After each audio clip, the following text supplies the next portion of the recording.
Hello everyone, welcome back to Final Sector. We're previewing the Silverstone Grand Prix, British Grand Prix, this weekend around. Few things to talk about. The first one is, and this is something that a lot of people seem to have forgotten about this weekend, is that the Jewellery Ban Exemption, remember that? That expires. Oh, yeah. That expires before the Grand Prix starts, and I've heard nothing about that, so... I'm wondering if, given recent news, it might just get put on the back burner again. But yeah, that's a fun one. Maybe, I don't know, keep an ear out for, or an eye out for something that might happen there. But it's Thursday night, and I still haven't heard anything about that. So that's great. Speaking of stuff we've still not heard anything about, still no news on the FIA technical directive regarding the ride height and the porpoising stuff. So I've got nothing to share with you there. Just... they'll probably tell us like 30 minutes before free practice one. Just go do your own research. We don't need to tell you everything. Go do it yourself. Knowing the FIA, they'll do it Saturday morning after FP1 and FP2 because... in the middle of the race. Yeah. We're enforcing it now. Everyone, come into the pits. Yeah. But back at Silverstone. Silverstone always seems to produce something. Maybe it's not the best track for racing traditionally, but there's always battles going on. Last year it makes for it makes for a good first lap. The layout has a lot of kind of side by side and all sorts of early racing as people get tires up and often in early incidents and crashes and that. So it often starts with the spark, even if it tampers down a bit. Yes, yeah, and given the fact that obviously new cars can follow a bit more, there's the idea that it should prove to be even better for racing because you can follow closely, being that it's a lot of high speed corners. You'll be able to follow through that rather than being in the dirty air, all this stuff. So very, very promising. Obviously we come on the back of Verstappen getting crashed out last year from Hamilton, but the sprint racing, again, you're saying the first lap stuff, there was two really crazy first laps last year, so definitely it's definitely a lap one you want to be watching. So I guess I did very briefly look at the weather. There is a potential for rain on the Friday and the Saturday. Okay. So we might have another wet qualifying. Ooh. That'd be neat. Or at least a chilly qualifying can always be interesting. Yes, yeah, but different it's been a bit temperatures chilly. for sure. So, and the other big thing that's kind of been popping up for this weekend is a lot of teams seem to be bringing upgrades as well. Aston Martin are bringing another major upgrade. Alpine apparently bringing a decent size upgrade package as well. Mercedes are planning upgrades, obviously with the two British drivers in their car. I imagine they probably want something for this race. But and they like it here too, so they're probably going to double whammy it to try and make a jump. And they're expecting to do well here, given the strengths of their car as well. So very, very curious to see how Mercedes goes.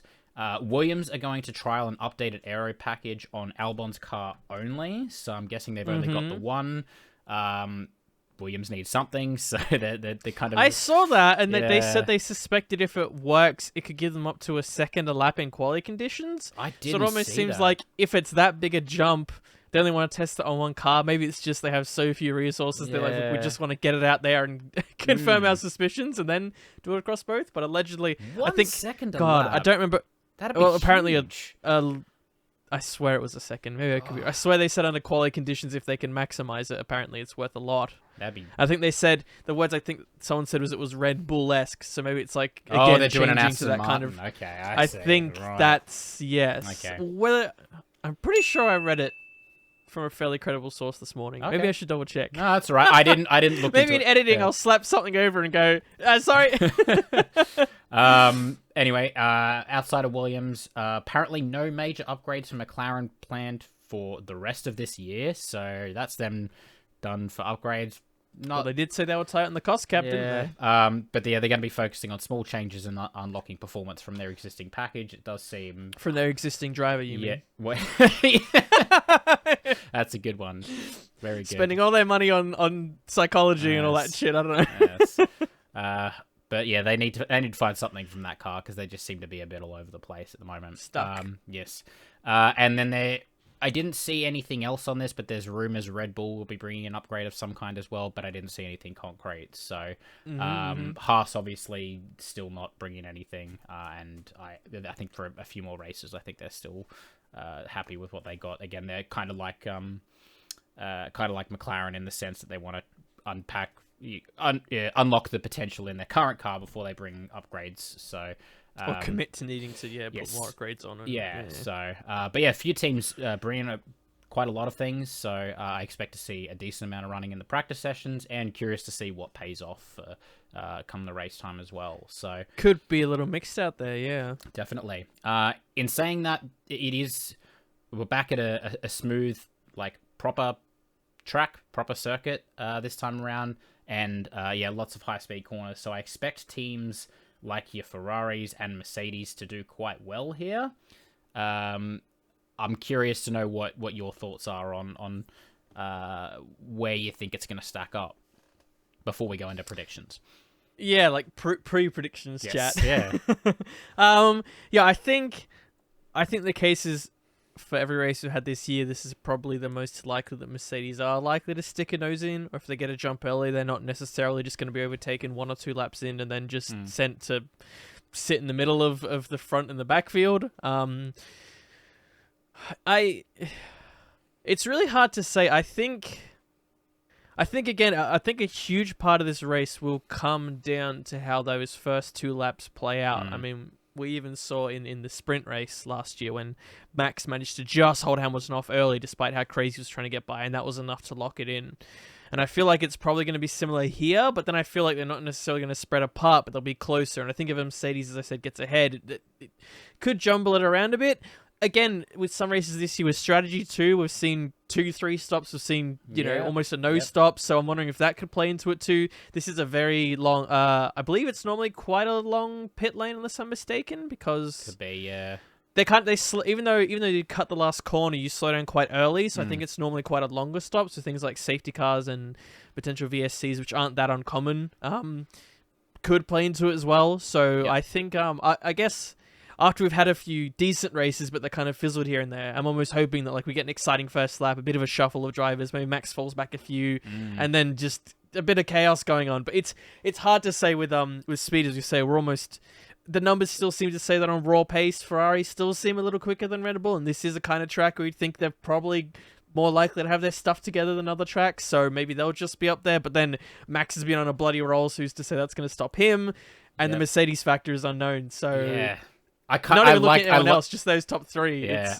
I really like the unknown of Mercedes, because the fact that, we've seen that they have, they were up there with maybe not the exact level of Red Bull and Ferrari at Spain. Obviously, they're looking at Spain being it's a similar track surface in terms of how smooth it is. Obviously, they have the speed of the corners and the speed of the actual circuit itself is a little different. But even so, Silverstone should play into Mercedes' strengths in terms of the corners more than Spain. So, and we already saw how strong they were in Spain. It's very, I am really hoping they can stick a nose in there. At least one or both of their drivers just sort of get in the mix. I'm not sure how likely it is, but like you said, it's an unknown. It's exciting, and it would be awesome to see.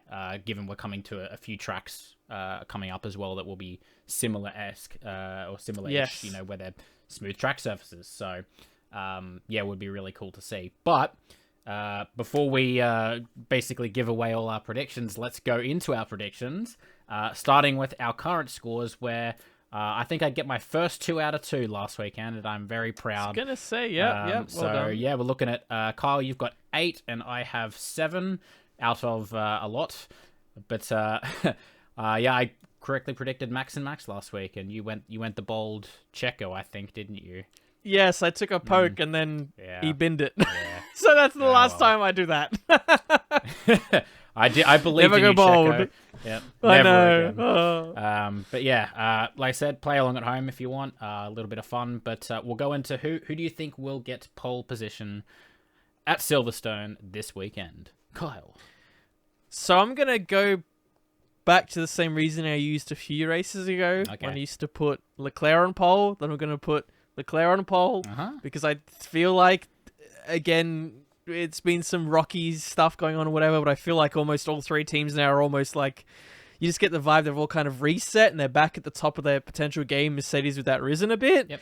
I think it's a stretch to say there's a Mercedes pole necessarily. I think more they're going to capitalize on some chaos in the race, if anything. Sure. But I think going back to kind of at a neutral side, I mean, Leclerc's been strong here. If you remember last year, he was running very well for most of it until Hamilton got in near the end. So he's nearly won it pretty pacey here. Not nearly the fastest car. So exactly, yes. So for that credit and for pole, I'm going Leclerc. Very good. I have also gone with Leclerc. I didn't expect you to. Really? Okay. Yeah, no, I'm expecting him to bounce back this weekend. I think he had, in terms of his weekend, at Canada, it was a little bit with the penalty that he took. You know, he still performed really well under the circumstances he was given, I feel like. And the fact that the Ferrari, this track should suit the Ferrari, and the fact that they're touting that the Ferrari is still the faster car, and the fact that Ferrari still seem to prefer that qualifying pace over the race pace in general. I think Charles will get it. I think he'll just nail a outstanding lap again and chuck it on pole. I can easily see that happening. So yep. But for the race, I have also gone with Charles. I expect him to win it, and it's actually going back to last year as well, where he was running really well. It does seem to be a track he quite likes, and I do think this track will suit that Ferrari, and I do expect him to to fight back this weekend, because I think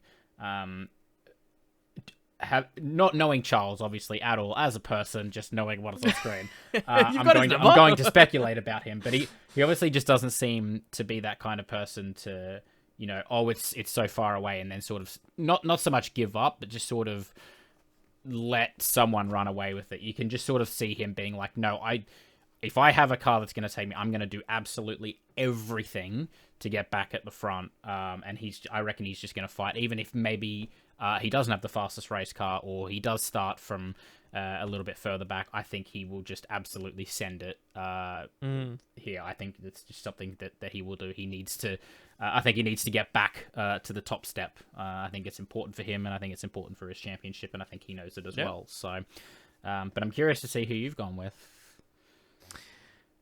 I've gone back to my classic prediction of the Leclerc pole, but Max win. Okay. He's on just such a roll. I think there's maybe slight doubt still on Ferrari and their strategy, and when I think there's going to be a bit of chaos, I feel like Max just seems to come out of it. Wishful thinking, and of course, for the championship and that, I want to see Leclerc win. I'm hoping it's a close, tight battle with a few other, things thrown into the mix, and who knows what some of the midfield cars can do if they get on their day there. But I think when you disseminate all the chaos, I just think Max is just on a roll, and I mean he'd probably be touting the story. He wants to get his win that he had last year before it was stolen away from him. That's a good story as well. I can almost buy into that train too. And I'm like, yeah, go get him. Yeah. So I've got to go for the Max, which I'm at least glad that we had. It's nice when we have at least one of our predictions. At least one's different. So, yeah. So, I said play along at home. Who do you think will do well this weekend? I've obviously got Charles for the clean sweeps, so it worked for me last week with Max, so it could be onto something. It could be good. But yeah, let us know in the comments. If you're listening on Spotify, you can at our Twitter at FinalSectorYT. I really need to start using that more, because I've sort of neglected it. But we do check all the tweets that come through. So tweet us your predictions. Enjoy the weekend. I know we will. It's good to be back. It should be hopefully a pretty good atmosphere there as well. There's, I would expect to see quite a few Mercedes people in the stands, given that I think it's the first time there's been a double British driver pairing since Button Hamilton, I think in 2011 for McLaren. Yeah, probably would have been the last duo. You're right. So, that'd be. I expect to see a lot of Mercedes colors, a lot of silver in the stands. But hopefully enjoy the race, guys, and we'll see you for the race breakdown. Take care. Enjoy. Catch ya.